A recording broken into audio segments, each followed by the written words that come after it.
And there was more evidence of the Trump effect in New York earlier today. Well, this was the reaction when trading began at the city's stock exchange.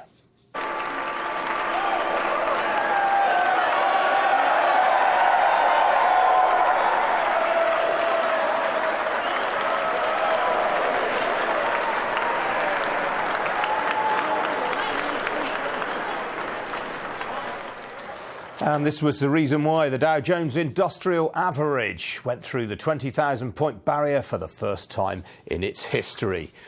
Scott Shellady, also known as the Cow Guy, is a trader at TJM Brokerage. He joins us now live from Chicago. Scott, good to see you. What have investors heard from Trump that's driven this? Well, I mean, he's got three main tenets. He's talking about reducing taxes. He's talking about reducing a lot of regulation, which is kind of stymied some of our small businesses here.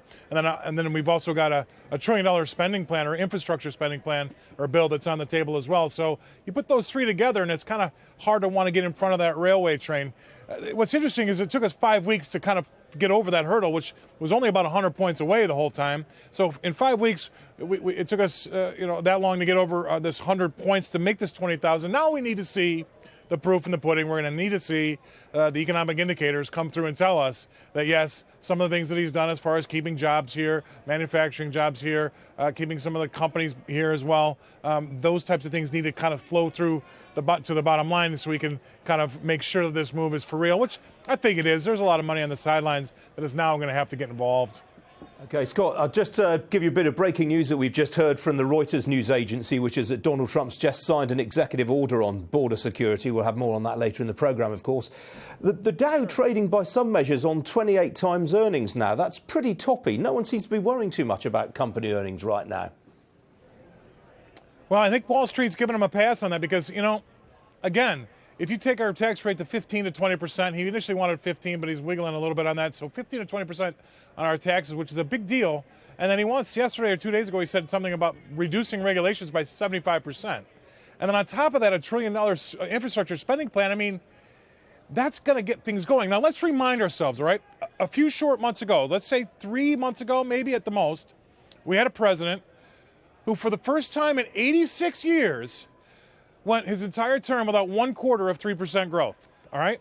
The first time in 86, yet, he outspent all 43 other presidents before him combined. Now, that doesn't work, that's not good. That doesn't tell you that the U.S. economy is in good shape. So he's outspent every other president before him in total, all right?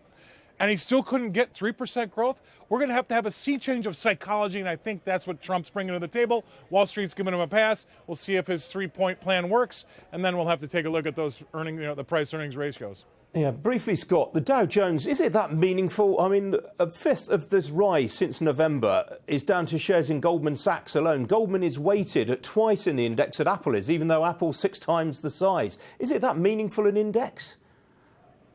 You're exactly right. To the main street, not mainstream, but mainstream too, right? It is, because that's something that they all maybe follow. But if you're in the industry, we look at the S&P 500, it's much more of a broader index to give you a much better idea about the health and wealth of the economy.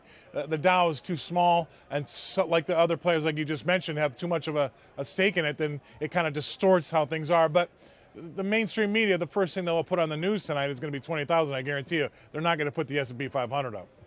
Even though, of course, the S&P's hit an all-time high as well today.